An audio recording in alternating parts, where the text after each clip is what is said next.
Good afternoon, good evening, whatever time it is when you're watching this. I'm Andrew Smith, Ward 2 City Councilor, here with another Ward 2 update. We're calling this one Infrastructure Week. Here we go.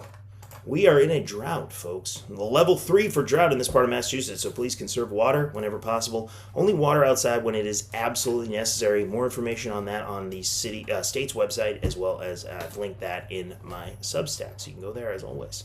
A lot of ongoing projects happening in Salem now that the weather is nice. So here is a roundup of a few of the ones happening in Ward 2. We've got hydrant flushing. Bridge Street Neck has finished up. Now it's on to the McIntyre District, Greater Endicott Street neighborhoods.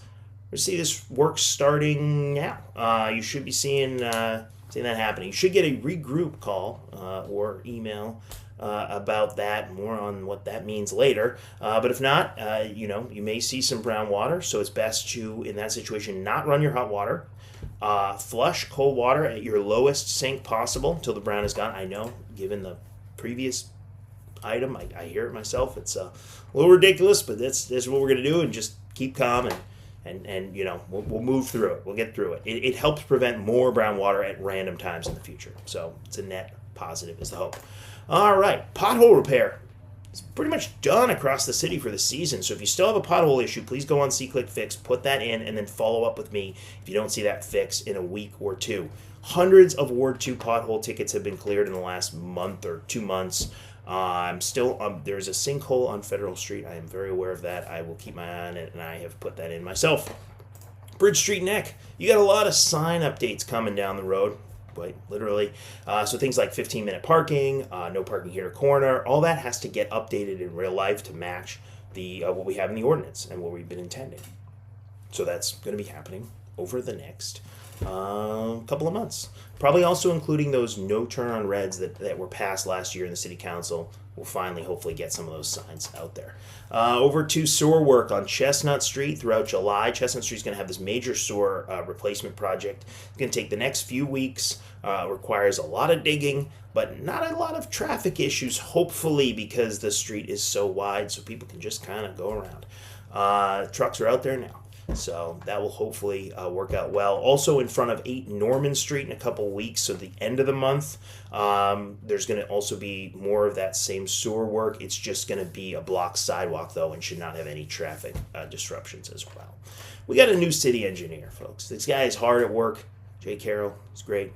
He's evaluating streets for repaving, replacing curb cuts, bricks, and drainage issues, planning for the redevelopment of Boston Street and Washington Square East.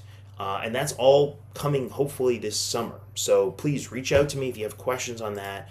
You can also go ahead and SeeClickFix for any issues that arise. All right, Salem Alliance for the Environment.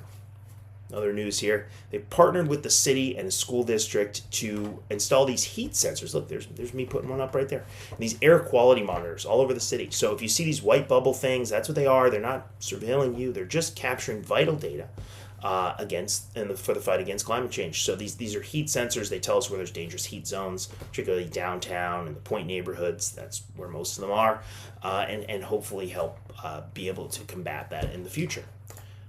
On to other stuff. The Salem Cultural Council is seeking feedback from residents around what types of arts and culture programs you want to see in Salem. What do you want to see more of?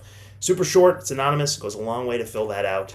The form is linked in my Substack, so you can go ahead and see that there. And back to this one. I mentioned this earlier, but the City of Salem is using a new alert system. It's called Regroup. No more Code Red. It's gone. No more, hey, why didn't I get a Code Red? Or, hey, why did my neighbor get something different than me at the same time? Right? Hopefully, Regroup is going to help us regroup, move on, and do a much better job from the city at getting information out to residents, like things like hydrant flushing or street closures, etc., etc. Finally, after this meeting, after Thursday, July 9th, that's this regular city council meeting we have this week, we are off for the summer from regular meetings, but we are actually going to have a number of committee meetings, and there's a lot of stuff that we will be discussing. Leaf blower ban and city seal changes, a project labor agreement ordinance that I put in.